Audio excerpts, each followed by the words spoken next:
سلام به همه بینندگان عزیز و ارجمند. حال احوالتون چطوره؟ خوبی؟ خوشی؟ امیدوارم هر جا هستین خوب و خوش باشین. حالا میخوایم یک سری بزنیم به یک نمایش. به نظر میاد که چرا تکون نمیخوره؟ برو شکا قوی تر کن، زود باش. مصدوم آماده است. برنامه امروز ما راجع به شکستگی پا بود. بگو پرده؟ پرده. بابا خودت پیرمرده. ای بابا. برو شما با اولین برف سال آینده بیا میبینم. منم میخواستم اینو بگم شما بازم از دوتا دستمون کمک. دیدی گلو هستی تیره کتا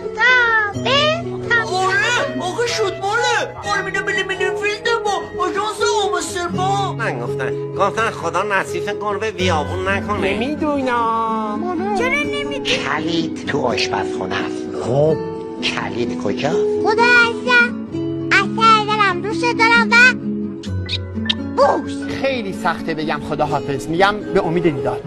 دوستتون دارم.